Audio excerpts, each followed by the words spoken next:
En déplacement hier, c'était déplacement de campagne hier à Poissy, dans les Yvelines. Emmanuel Macron s'est engagé sur une série de promesses si d'aventure il est réélu. Bonjour Pierre. Bonjour David. Pierre Sabatier, président du cabinet Prime View Économiste. Dans le prolongement de la suppression de la taxe d'habitation qui arrive bientôt à son terme, enfin en tout cas l'année prochaine, le président sortant donc a promis cette suppression de la redevance télé, redevance audiovisuelle, 138 € par ménage. C'est quoi? C'est une petite mesure de pouvoir d'achat? Parce que ce n'est pas aussi puissant, même si ça coûte 3,6 milliards d'euros aux caisses de l'État, ce n'est pas aussi puissant que la suppression de la taxe d'habitation. On est en campagne, vous l'avez dit, c'était un meeting de campagne, donc c'est le candidat Macron et pas le président Macron qui parlait, évidemment.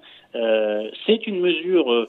il ne faut pas dire que c'est anecdotique, il n'y a pas de petite mesure. Aujourd'hui, la vulnérabilité des ménages français dans leur grande proportion est telle que ça a du sens. Ça a du sens d'essayer en fait de contribuer à les protéger encore plus dans la situation actuelle où le prix des biens de première nécessité explose. On ne va pas revenir sur le prix des matières premières énergétiques, le pétrole, le gaz, les prix des matières premières alimentaires. Donc dans ces conditions-là, entre guillemets, pour les ménages, c'est bon à prendre. Et d'ailleurs, ça vient, on va dire, compléter un paysage, parce que il a aussi annoncé le fait qu'il serait prêt à doubler, tripler la prime Macron. On va en parler. Voilà, on va en parler, oui, mais bon, tout ça participe en fait de la campagne électorale où tout le monde a bien compris que le sujet majeur, au-delà évidemment du conflit militaire entre la Russie et l'Ukraine qui chamboule tout, c'est aussi la question en fait de la vulnérabilité du pouvoir d'achat des Français. Donc tous les candidats, Macron comme les autres, participent. C'est vrai que cette mesure, elle était déjà défendue par, je crois, à droite, Éric Zemmour, Marine Le Pen et Valérie Pécresse. C'est pas non plus une grande nouveauté. Non, c'est pas une nouveauté, mais voilà, encore une fois, en tout cas, ça valide le fait que la question du pouvoir d'achat est une question cruciale en termes de potentiel de séduction des Français dans le cadre de l'élection présidentielle. Voilà, donc on la note, elle va compléter tout un tas de mesures.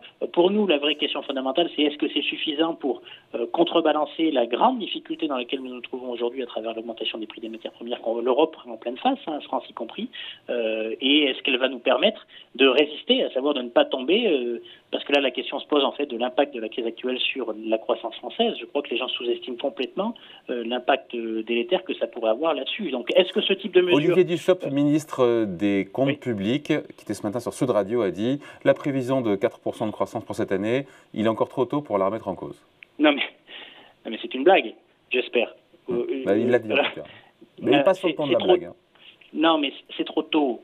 J'entends, alors, deux choses, mais est-ce que c'est trop tôt parce qu'on n'est pas encore en capacité de mesurer? Là, oui, évidemment, c'est trop tôt.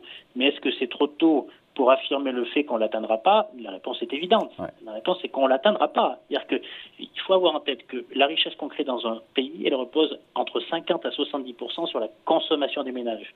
Le reste, c'est quoi? C'est de l'investissement des ménages et des entreprises. L'investissement, c'est quoi? C'est votre capacité à vous projeter dans l'avenir pour faire des investissements. Aujourd'hui, le caractère imprévisible de la situation actuelle en France et en Europe fait qu'il est évident que les entreprises sont en train de geler leurs investissements, c'est évident, et que les ménages sont en train progressivement de mettre de l'argent, ou d'épargner plus, c'est-à-dire moins consommer, donc pour faire face à l'augmentation prévisible des prix des biens de première nécessité.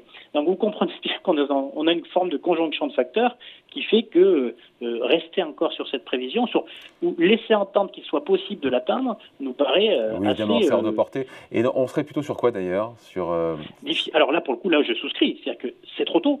Et tout ça va dépendre aussi, pour le coup, et là c'est intéressant par rapport à la notion de taxe sur l'audiovisuel ou de prime Macron. Tout ça va être fonction de la réponse des pouvoirs publics et de la Banque centrale européenne pour financer en fait la réponse des pouvoirs publics face à la crise qui met en difficulté le pouvoir d'achat des ménages et les marges des entreprises européennes.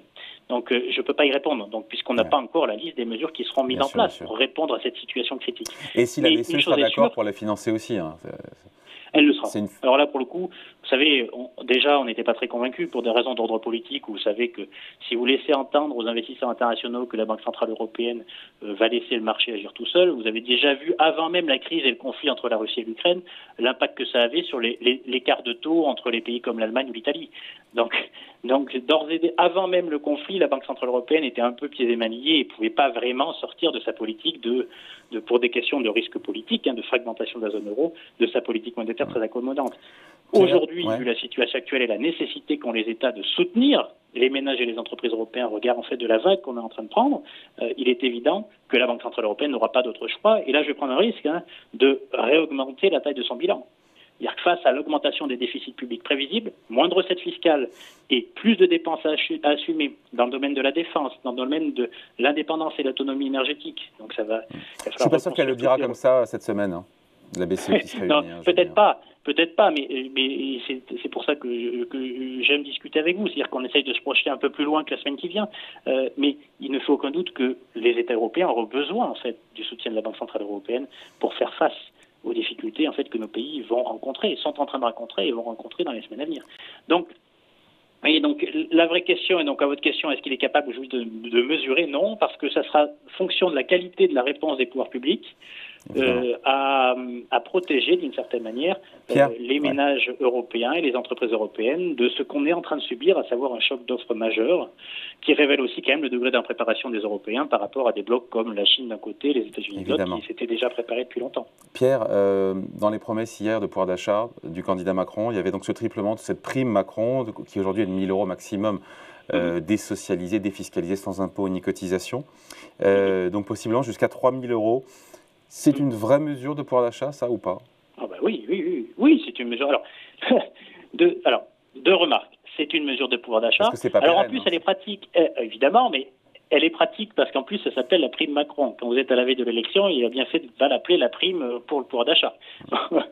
C'est la petite anecdote, mais c'est toujours, voilà, c'est-à-dire qu'adossé, c'est comme un peu, vous savez, les dispositifs en soutien de l'immobilier, l'immobilier locatif, ils ont toujours le nom du ministre. Donc, bon, ça c'est la petite anecdote. Mais effectivement, c'est une mesure favorable au pouvoir d'achat. Encore une fois, elle est conditionnée, elle est tout à fait, en fait, on va dire, adaptée à l'époque qu'on vit.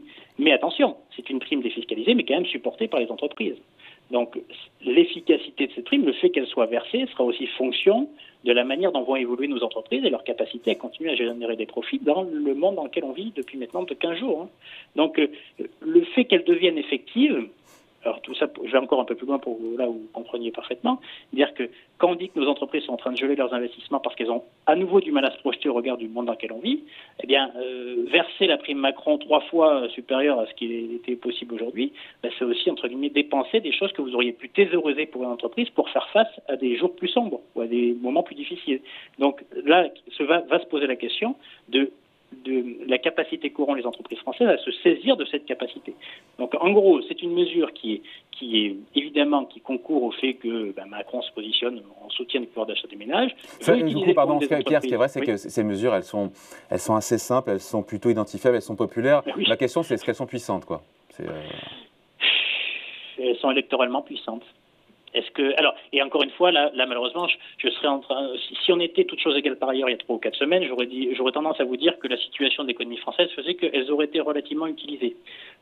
À aujourd'hui, j'ai beaucoup plus de doutes, encore une fois, parce que je répète que l'entreprise, certes, peut bien se comporter aujourd'hui, peut bien se porter aujourd'hui, mais vu les conditions actuelles, il devient difficile de se projeter. Donc, comme les ménages, au final, les entreprises ont le réflexe classique, lorsque j'ai du mal à me projeter, je thésaurise, je mets de côté. Et dans ces cas-là, c'est la raison pour laquelle on peut s'interroger quant à l'efficacité réelle d'une mesure comme celle-ci, qui est fonction quand même de la volonté de l'entreprise de la donner ou pas, cette prime. Ouais, merci. Ok, super. En tout cas, merci beaucoup. Explication signée Pierre Sabatier, donc économiste et président du cabinet PrimeView. Merci Pierre. Merci David, à bientôt. Bye.